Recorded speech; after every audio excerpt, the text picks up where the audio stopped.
ನಮಸ್ಕಾರ. ಈ ದಿನದ ಪ್ರಮುಖ ಸುದ್ದಿಗಳು.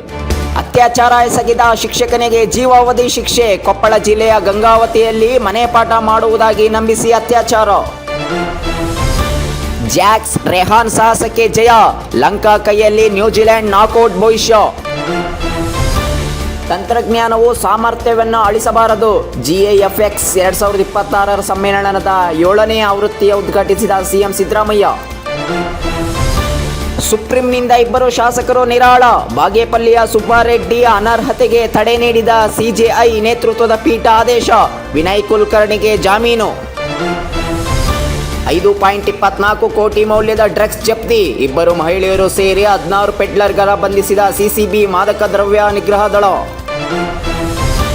ಸರ್ಕಾರದಿಂದಲೇ ಕ್ಷೌರದ ಅಂಗಡಿ. ಮುಂಡರಗಿ ಗ್ರಾಮದಲ್ಲಿ ದಲಿತರಿಗೆ ಕ್ಷೌರ ನಿರಾಕರಿಸಿದ್ದಕ್ಕೆ ಸಮಾಜ ಕಲ್ಯಾಣ ಇಲಾಖೆ ಕ್ರಮ. ಸಂಚಾರ ನಿಯಮ ಉಲ್ಲಂಘನೆಗೆ ಚಾಳಿ. 6 ತಿಂಗಳು ಪರವಾನಗಿ ರದ್ದತಿಗೆ ಚಿಂತನೆ. ರದ್ದುಗೊಳಿಸಲು ಕೇಂದ್ರ ರಸ್ತೆ ಸಾರಿಗೆ ಸಚಿವಾಲಯ ಚಿಂತನೆ. ಐತಿಹಾಸಿಕ ಸಾಧನೆ ಸನಿಹಕ್ಕೆ ಕಾಶ್ಮೀರ. ಕರ್ನಾಟಕ ತಂಡಕ್ಕೆ ಮೊದಲ ಇನ್ನಿಂಗ್ಸ್ನಲ್ಲಿ ಭಾರೀ ಹಿನ್ನಡೆ. ನಬಿಯ 5 ವಿಕೆಟ್, ನಮ್ರಾನ್ ಉತ್ತಮ ಬ್ಯಾಟಿಂಗ್. ಹರಾಜಿಗೆ ಬಾರದ ಬಿಡ್ದಾರರು. 14 ಮಂದಿಯಿಂದ ಬಾಕಿ ತೆರಿಗೆ ಪಾವತಿ. 36 ಆಸ್ತಿ ಹರಾಜು ಪ್ರಕ್ರಿಯೆ ಮುಂದೂಡಿಕೆ. ಕೇಜ್ರಿವಾಲ್ ಸಿಸೋಡಿಯಾ ಕವಿತಾ ಖುಲಾಸೆ.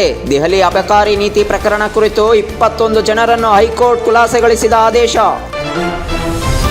ಸ್ವಾವಲಂಬನೆಗೆ ಗೃಹಲಕ್ಷ್ಮಿ ಆಸರೆ. ಅಸ್ತಿತ್ವಕ್ಕೆ ಬರಲಿದೆ ವಿವಿಧೋದ್ದೇಶ ಸಹಕಾರ ಸಂಘ ನಿಯಮಿತ. 30,000ದಿಂದ 3 ಲಕ್ಷದವರೆಗೆ ಸಾಲ. ಅಫ್ಘಾನ್ ವಿರುದ್ಧ ಪಾಕ್ ಯುದ್ಧ.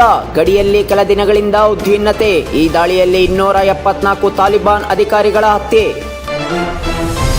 ಕಾವೇರಿ 6ನೇ ಹಂತ ಯೋಜನೆಗೆ ಸಂಪುಟ ಒಪ್ಪಿಗೆ. ಬೆಂಗಳೂರು ನಗರ ಮತ್ತು ಉಪನಗರಗಳಿಗೆ ಕುಡಿಯುವ ನೀರಿನ ಹೆಚ್ಚುವರಿಗಾಗಿ 6,939 ಕೋಟಿ ಮೀಸಲು.